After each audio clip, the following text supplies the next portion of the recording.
All these influencers talk about making $10,000 a month, but how hard is it to actually make $10,000 a month? In my opinion, it's not that difficult. If you have the skills and you have the knowledge, it's not that hard to make $10,000 a month. And just to show you guys how easy it is, I'm going to document my life for the next 30 days or until I make my first $10,000 from a completely new business. I want to show you that I can balance managing all of my other businesses, my extracurricular activities like going to the gym and doing Muay Thai, and I can still start a completely new business and scale that past $10,000 a month. This is going to be day one, and I'm going to show you guys the game plan and the rules that we are going to follow. Let's get straight into it. Alright, so the first thing I want to run you guys through is the rules of the challenge. So let's put that down. Now, I'm not a whiteboard professional, so if my spelling is shit, do not blame me. I don't usually write on these things. But the first rule is obviously going to be that we have to do 10K in revenue in under 30 days. So right now it's the 18th of August. You might be watching this a day or two late because obviously I can't post a day vlog on the same day I'm filming it. So 10K revenue by the 18th of September. That's pretty straightforward. Obviously, I said I want to do 10K in under 30 days. So 18th of September is our deadline. Now, rule 2 is going to be on weekdays, we can work a maximum of 5 hours a day. That's because I'm considerate of the fact that you watching this will probably have school, you might have a sports you do outside of school, you should be working a part-time job as well, and that will mean that anything over 4 or 5 hours a day for you is completely unrealistic. And obviously I can work more than 5 hours a day on it, but I want to make it as realistic as possible for someone like you to be able to do the same thing. So on weekdays, we can work a maximum of 5 hours a day. On weekends,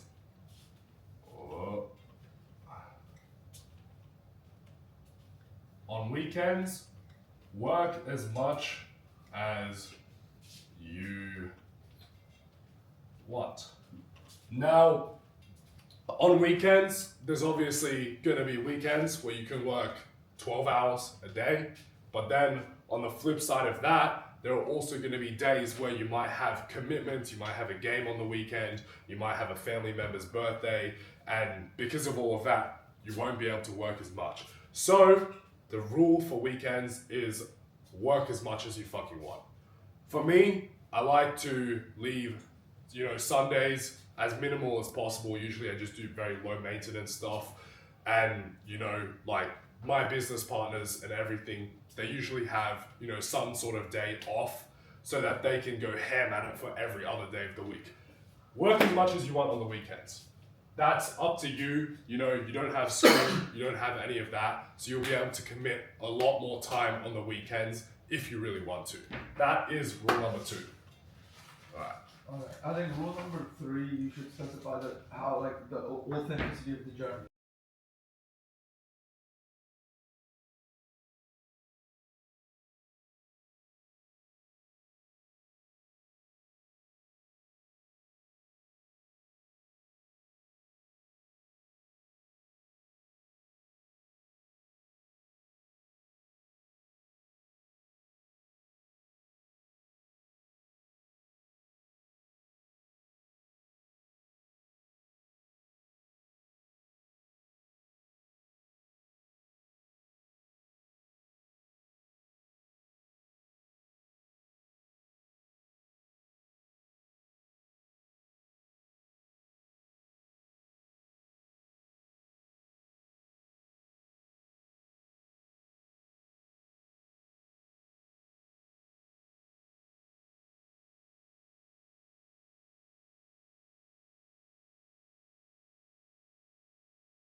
Now, rule number 4 is going to be the budget we are working with.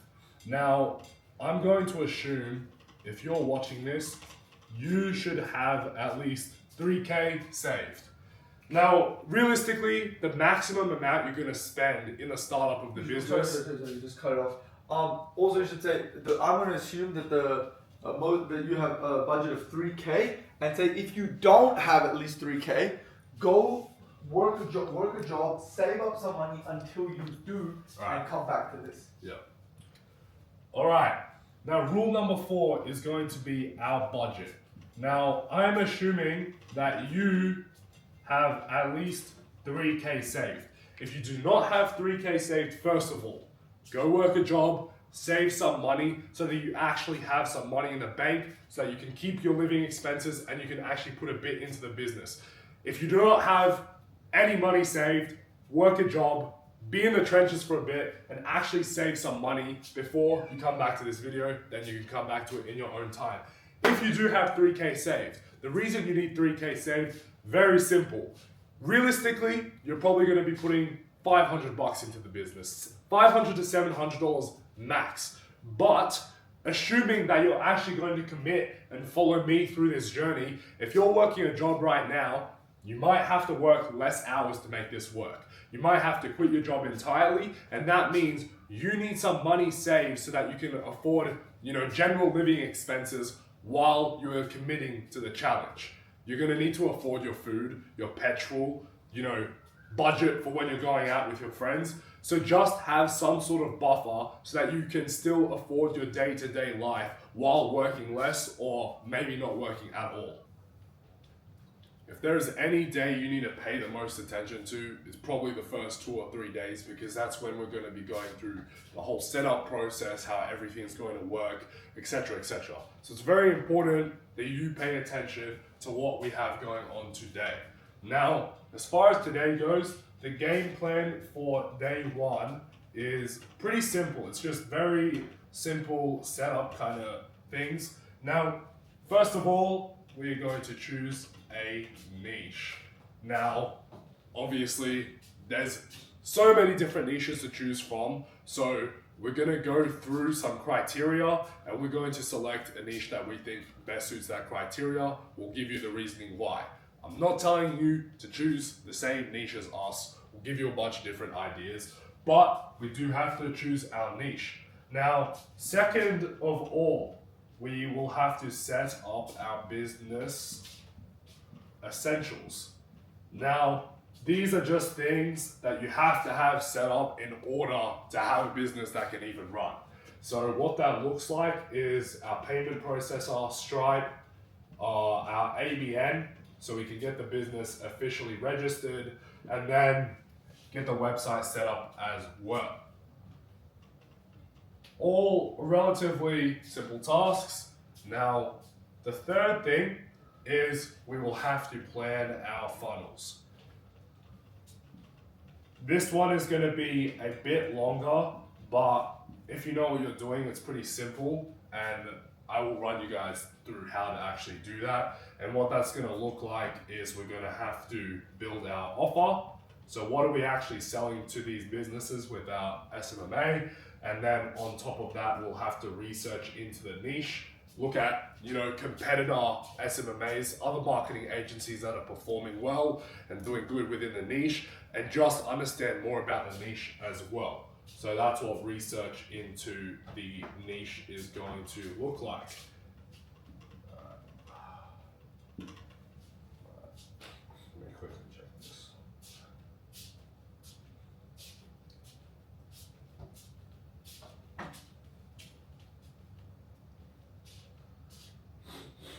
Alright, the fourth and final thing is just simply going to be strategizing our outreach methods. Now, this is very important because it's very simple. There are so many different ways that you can outreach. There's, cold DMs, cold calls, you have ads to generate leads. There's so many different ways to outreach, and if you're not using the right one, like if you're using the least effective outreach method, then you are going to see progress a lot slower than the person using the best outreach method. So we're going to be going through different outreach methods, and I'm going to be showing you guys which ones I'm going to use and how to actually utilize and use them effectively. That is the game plan for today. Hopefully we can get this all done in under 5 hours. Right now it is just touching on 11 a.m. So let's try and get this shit all done by 4 or 5 p.m. and we'll call that a successful day one. Alright guys, now we've obviously figured out the game plan for today. So I'm going to take you guys through a step-by-step walkthrough of what we're actually going to do from here, since I already have the game plan in mind. Now, you'll see I have ChatGPT open.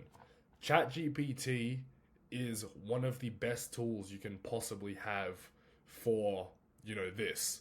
Now, the first thing we're doing is choosing a niche. Now, how to get ChatGPT to choose a niche for you? Very, very simple. We are simply going to give it a good prompt and it's going to choose the niche for us. So what I'm going to say, this is off the top of my head to be completely honest.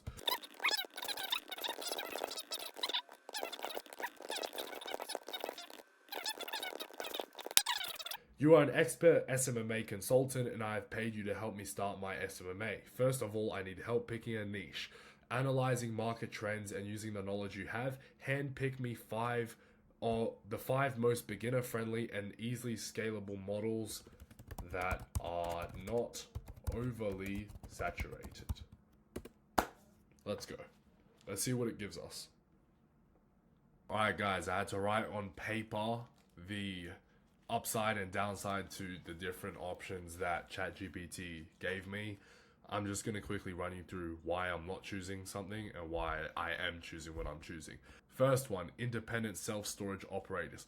The problem with this business model is even though the self-storage sector is at an all-time, high and it's booming and there's more area to expand, the problem is that there's simply not enough of those businesses around yet. So eventually you're going to get through enough businesses that you would have gone through all of them. And then you can't scale further if you've already reached out to every single business, right? Second one is EV charger installers. This was actually one of my considerations, to be honest. And to be completely honest, I am surprised that I didn't go with it. But at the same time, EV chargers right now are still pretty new. They have a lot of area to expand, but we want to scale quickly. I'm trying to make 10K in the next 30 days. I don't have time to wait 2 or 3 years for this to boom. If you want a longer term plan with your SMMA, that is a banger niche to do, because EV charger installs can do in-home installers, workplace ones. There is so much room for growth in that niche, especially with all these emissions regulations coming in. Now, third, mobile pet services. This was third on my list, but the reason I'm not choosing it is because it is not high ticket enough. When you look at mobile pet services, dog grooming vans, dog trainers, these are all individual people. They're usually not big companies with employees, and the problem with that is that if it's an individual person, you're going to have a harder time convincing them to actually pay you $1,000, $2,000, $3,000, right? So I thought the max I would get out of people here would be like $500 a month.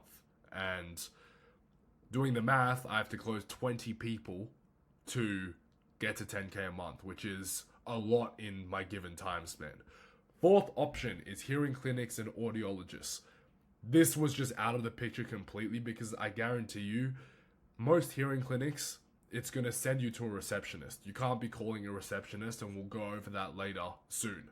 You can't be pitching to a receptionist, so this was almost out of the picture.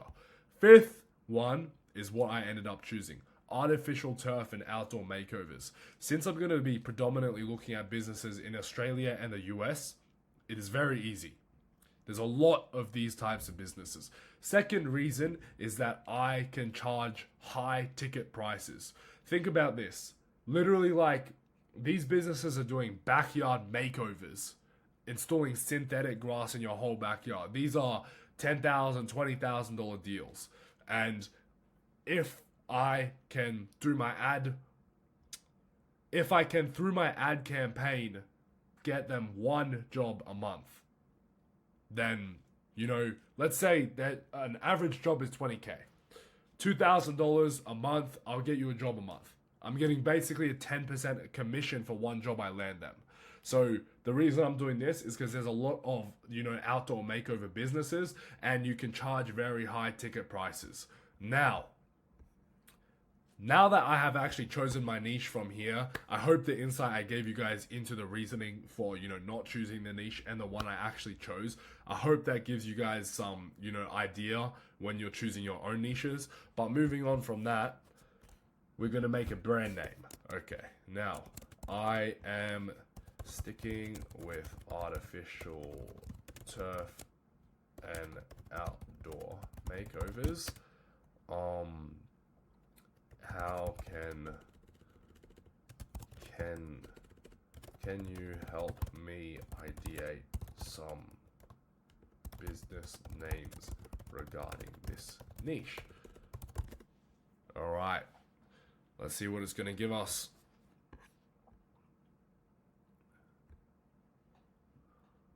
All right. To be completely honest, I don't really like this because I don't really like any of these ideas it's given us because none of them make it clear that it's a marketing agency.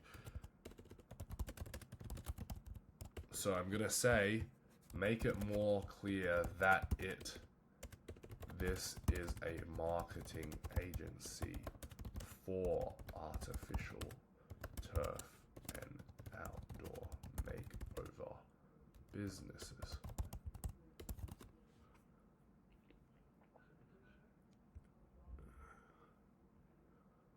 Alright, let's see.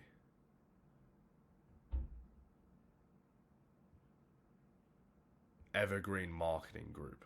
That sounds pretty good. Growthscape Media, Prestige Outdoor Marketing, Landscape Leverage Agency, Pro Turf Marketing, Paradise Leading, Green Horizon Media, Next Gen Turf Growth. Alright. I like Evergreen Marketing Group. Alright. Evergreen Marketing Group. Let's see. I'll quickly just put that here. No. Now that I've chosen Evergreen Marketing Group, what we'll do is I'm gonna just put this here and I am going to go with thanks for the help. If I do end up changing it, I'll let you guys know, but for now I'm gonna stick with that. Alright, awesome. Alright guys, obviously we have the business name now and we know what niche we're in. It is very important that we get this out of the way as soon as possible. We need to set up an ABN. In the UK, it's called a VAT. Whatever you need in your country to register a business, that is what we need to do because it takes a few hours and we need to figure it out here. So I am not going to walk you guys through the exact steps because it goes through a lot of personal information, but we can just quickly run through this just so you guys can see how it works. I'm going to set it up myself. If you really need extra help, watch a quick YouTube tutorial on how to set up an ABN.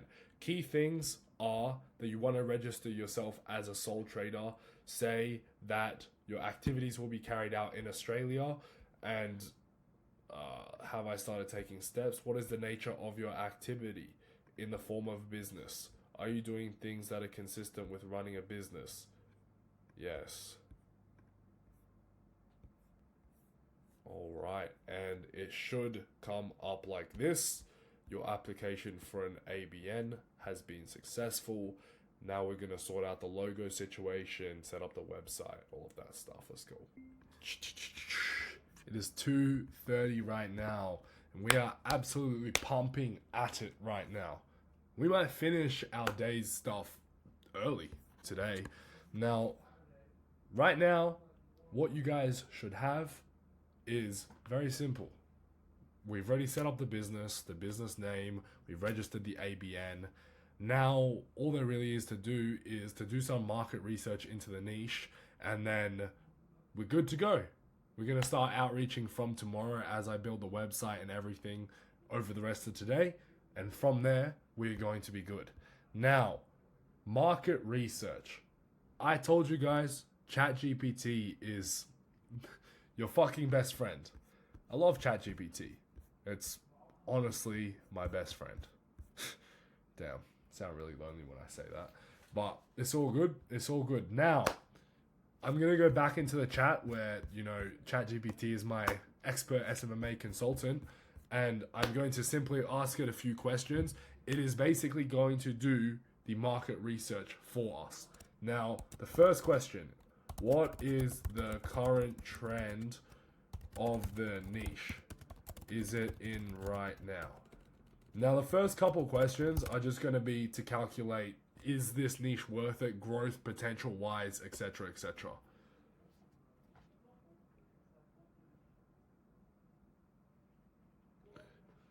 On track to grow from USD 380 million to 3. Damn. So it is on track to grow about 50% by 2030 in Australia.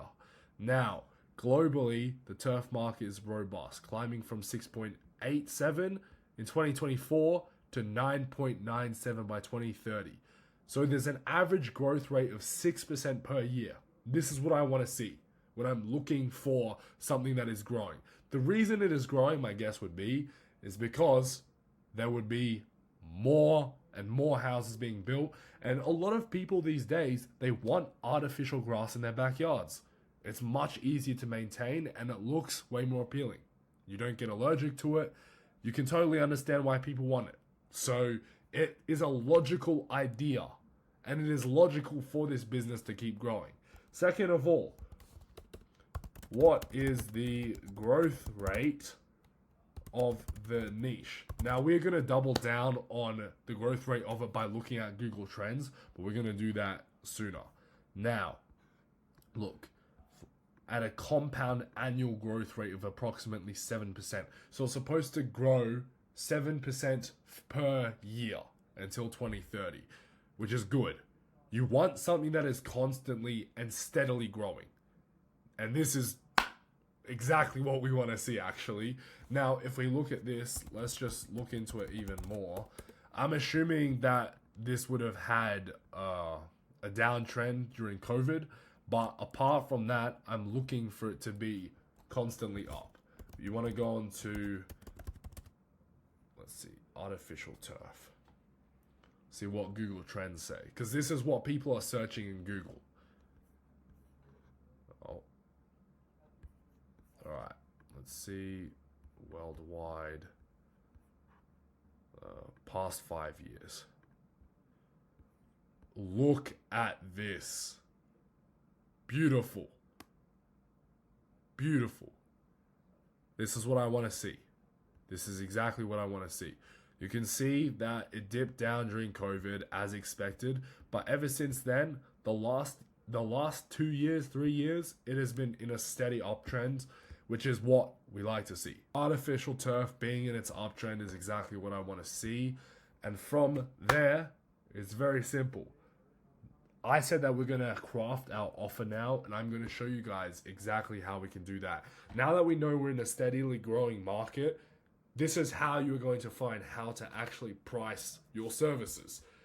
It's very simple. I'll explain it on the whiteboard after I've gotten this market research down, but I'm going to explain it so it actually makes sense to you guys and to the business owner. First question is very simple. This is pretty much off the top of my head. How many leads should an SMMA company in the artificial turf and outdoor makeover niche set in a month? What is the industry standard? So basically what I'm asking ChatGPT to tell me what the industry standard is for lead generation in my niche. So how many leads on average are these businesses generating already?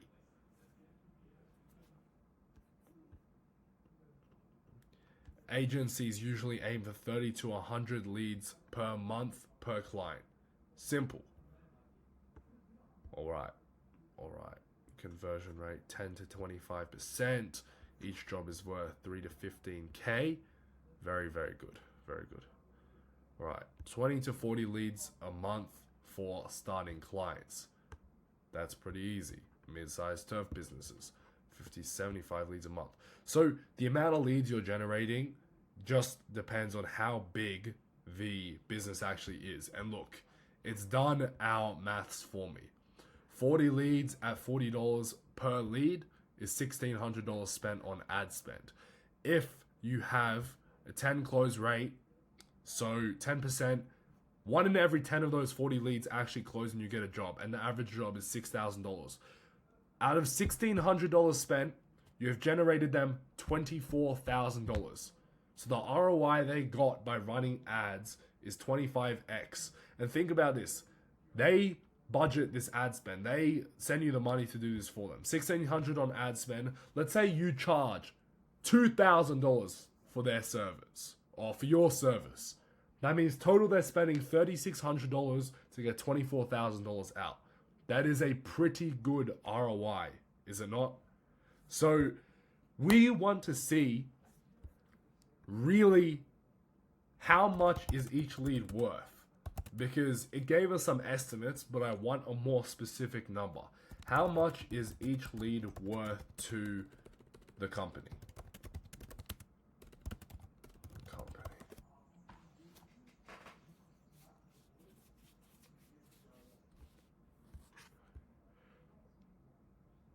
All right, now ChatGPT is your best friend. We're going to assume the lower end for everything. So we'll assume a job's, $6,000. That's completely reasonable.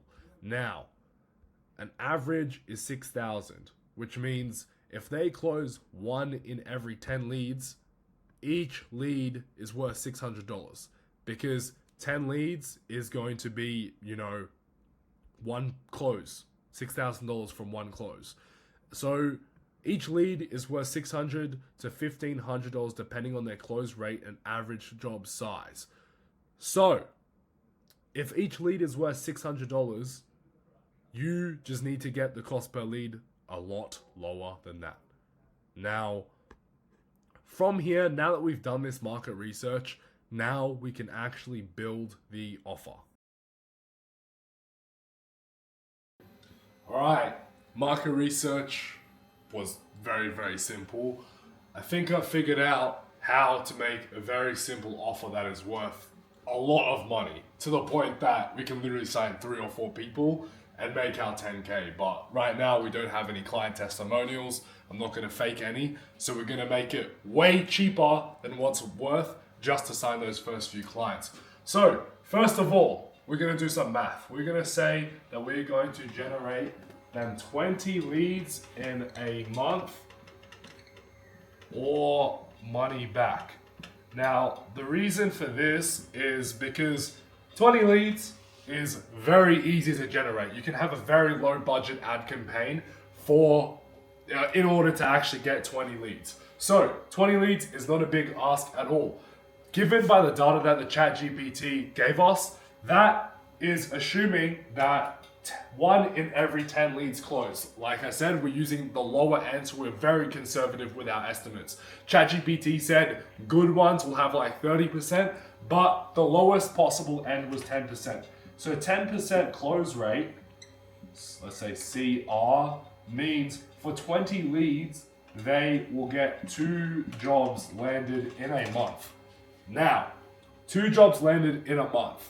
It might not seem like much, but with our niche, it is such an expensive, high-value niche. So basically, ChatGPT also said average job $3,000 to $8,000. So we'll take the absolute lowest end there as well. Let's say $3,000 per job. And for 20 leads, ChatGPT also said cost per lead is about $40 to $60. So let's assume the high end on that. For us to generate them 20 leads, we're going to have to spend $1,200 on ads on the very high end to get 20 very qualified leads. So $1,200, but they are making $6,000 because 2 jobs landed a month. And be mindful that this is a very, very, very conservative estimate. So if we look at this, the most conservative estimate possible, they're spending the maximum amount of cost per lead, first of all, to get the 20 leads, and then they're getting the cheapest job possible. And they're paying me. So very simple, very, very simple math. Basically, how much we can charge them is simple. So you have the $6,000 minus the $12,000 on the actual campaign is $4,800. So this is what they are profiting by running an ad campaign if they do not pay us at all, essentially. So basically, what we can charge is we want to make it actually worthwhile for them. So what we're going to charge is $2,500 a month. Sounds good, is a nice number, and very simple. So if we charge $2,500, which might seem like a lot, but if you do the math, $2,500 means that we still profit $2,300. The business is still in excess of $2,300 after they pay us and they pay for the ad campaign. That is the beauty of doing a high value niche. Their jobs are so expensive that even though their cost per lead is high, even though their close rate is low, they land one fucking job and they're in the green. It is that simple for businesses like that. But at the same time, this might not be an appealing enough number for them to actually go in and spend $2,500 on you, right? So then we can guarantee more leads, which would lead to more ad spend, which would lead to more revenue generated for them. But to start off, since we are going to be a new marketing agency, I'm not going to charge $2,500 with 0 testimonials. Like, if you're trying to charge that much off the bat, what are you going to do when they ask you for some results you've already done? They're going to fucking laugh at you when you're asking for $2,500 and you don't have any results yet. So we're going to make it a very simple number. We are going to do 1/10 of that to start off. $250 a month. So we are going to aim to close by the end of this week 3 or 4 people at $250 a month, which would be about $750 or $1,000, give or take, which should be really easy because for a niche like this, $250 a month is pocket change. If you're telling me, if I'm the business owner and someone tells me $250 a month, you have to pay what? $1,200 on ads, $1,400 total, and you're gonna get $6,000 out. Are you gonna say no to that? Because I know I'm not gonna say no. $250 a month, very simple. Hopefully by the end of this week, just from cold calling, we can close 3 or 4 of them, which will give us $750 to $1,000 in the bank, so that we can reinvest into the business and run paid ads, where we will essentially run our own campaigns and target businesses in our niche, which means when the leads come in, we'll text them. We're not going to have to sit there for an hour just to get one call booked. We run the ad campaign and they're going to come to us. But that is the plan for the offer. 20 leads a month or your money back. One thing I also wanted to cover that I think is really important for now is a lot of you might be thinking in your head, well, if you don't have any client results, why wouldn't the business just go to someone else with client results, right? And that is a very fair question to ask. And I think it's more than reasonable for me to cover that for you guys so you can understand what to actually say when these guys ask on the calls and all of that stuff. So first of all, be transparent. Like, instead of wasting their time, just say from the get-go, like, I'm a new agency, I don't have client results. There's no point getting all the way to the end of the sales call and then saying that shit, because then they're going to be like, what the fuck? You're going to feel like you wasted your time. They're going to feel like they wasted their time. Be transparent about it. Don't lie, bro. Just do not lie. Lying is not good. It'll bite you in the ass. Now, you're being transparent, and this is the reasoning you are going to give as far as why should I work with you instead of another business. Very simple. Big businesses simply are not going to put as much time and attention into you as I am, because they're already working with 20 other people. So why should they put all of their time and effort into delivering results for you? You're just another number on the screen for them. Whereas for me, if you're the only person I'm working with, I'm going to commit all of my time and effort into delivering results for you. Sounds pretty convincing, doesn't it? It's very simple and it's true. I'm not lying in any way, shape, or form when I say that, am I? Because it's completely and utterly true. So, simply tell them that. Very simple. And second of all, I want to make it clear that when we said 20 leads a month, that is a very, very conservative estimate. If you learn how to run Facebook ads, which I'll show you how to do, if you know how to run a good campaign, you should be able to do 20 leads in a week.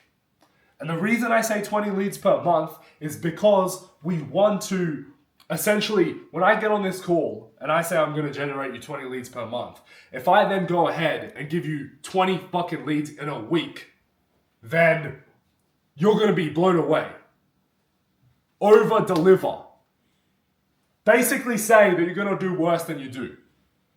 Put a very conservative guarantee and extremely over deliver on what you've done. Because if you've gone and you've actually pitched this well, the guy's going to be like, he's low-key right. To these other businesses, they don't give a shit about me really, but this one guy is going to put all of his time and attention into just me and delivering me results for only $250 a month. They will choose you every fucking time. Even if you don't have, as much experience. But from there, learn how to run Facebook ads, over-deliver on your promises. It's simple as that. Over-deliver on your promises. If you say you're going to do 20 leads in a month and you do 20 leads in a week, how much more badly do you think they're going to want to work with you? Because they're going to be like, damn, this guy is fucking good. He's better than I thought. He's so good for someone who's new. And that's what you want them thinking in their mind. Get them the best results possible. Over-deliver on what you say you are going to do. And that is why we're actually pricing it at what we are. Because we don't have proof. We're in competition with other businesses. And so long as we over-deliver, we will be fine. Alright guys, I didn't end up creating this logo, but this is what I came up with. Then I got straight to building the website. I thought you guys could enjoy this aesthetic time lapse of me building the website and our Go High Level funnel. Now I'm going to explain how the funnel and everything works after this time lapse is done playing, but I was not going to sit there for 2 hours and show you guys exactly every single step I was taking to set this website up. I will break it down to you guys very simply. First of all, I just went to Go High Level, I looked at the website templates, and then I chose one that looked suitable for my niche. Second of all, I then built out the automations and the workflows required, which I'm going to explain to you guys very, very shortly. But this took me overall probably around the last 2 hours of my day, and then I'm going to record and show you guys how it all actually works. And that was practically me done for day one. Just so this information doesn't look all like completely unfamiliar to you, like I said, I'll run you guys quickly through how the funnels work so you guys can get, a decent idea of how it actually works. This first one is, let's say they actually book a call from the website. It will basically trigger this workflow automation. Now, how this workflow works is it will essentially message them after they book the appointment. the reminder of their booking time. It will also do the same thing. It will remind them via SMS. Then 48 hours before the call time, it will email them with a booking reminder, and it will also SMS them again. 12 hours before, it will send them an email. It will message them again to notify of the call. And then 6 hours before, it will do the same thing. 2 hours before, it will do the same thing. 15 minutes before, it will send just an SMS. And hopefully you'd think with this many follow-ups, then they would join up. I'd hope so, at least. But you'll still have people that don't show up. That is part of the game. Now, second of all, basically what is going on here is the abandoned form. So if they essentially do not show up to a call, this is what will happen. Now, what it will do is, basically what will happen is if they get to the form but they don't end up booking a call, this is what will happen. It will wait for a bit and it will look for certain criteria. When none of the conditions are met, so basically when they don't fill out the form, it will send them an email follow-up to book a call. It will send them an SMS follow-up to book a call. And then it'll wait a bit. If they still don't book a call, it will do the same thing again. And then it'll wait a bit, and it will do the same thing again for 7 consecutive days. Basically, if they don't book a call, it will follow up with them over messages and email for 7 days. And then if they don't end up booking a call after 7 days, then we will leave them be. Now, to be completely honest with you guys, this is a very, very, very simple funnel. I think that too many people spend time perfecting everything that they have going on, which leads them to moving very, very slow. I built this funnel out as quickly as I possibly could so I could get straight into outreaching people. And I'm going to be completely honest, right now it is the second day and I'm just running you guys through how these funnels work. I'm not doing any work on this funnel. So this is going to be, included in the day 1 video, although it is day 2. But basically, this is how the funnels work. You do not need to have a perfect funnel or perfect website. What you need to do is just work on it as quickly as possible and get it going as quickly as you possibly can. I think that is so much more important than actually, building the best automation possible, because building the best automation possible means nothing if you don't have people actually going to your website. But that is a simple breakdown of how the funnels work, the automations work, and that is basically gonna sum it up for day 1. Yo, right now it is like 10 past 5. I don't know if you guys can see the actual time on the watch. I'm in the M4 right now. And the only reason I'm sat in the M4 is because it's kind of like, as corny as it sounds, almost a manifestation thing. Because like, one day I want to buy a car like this myself. Like, oh my days. I used to be the guy who would basically position myself as the dude who'd made it in life, and then I realized I had so much further to go. This is like so close yet so far. You know what I mean? But anyways, it is just after 5 now, and day 1 has been complete. I did everything I said I would today. We got everything done, and I'm gonna have to leave the rest of the day to actually editing all of this shit out and managing all of the other business stuff that I have going on. But I am excited for day 2. Day 2, we are going to go ham, and hopefully we can sign a couple clients in the first week. I really just wanted to do this to show you guys that it is possible, and you just need skills, work ethic, and relentless hard work. That's really all it takes. I think we're on a very good trajectory right now. I'm feeling very confident about everything. God blessed me with another day to go hard at it, and I'm grateful for that. I'm feeling very good. I'm very excited to go into day 2 with all of you, and I will see you guys tomorrow. God bless.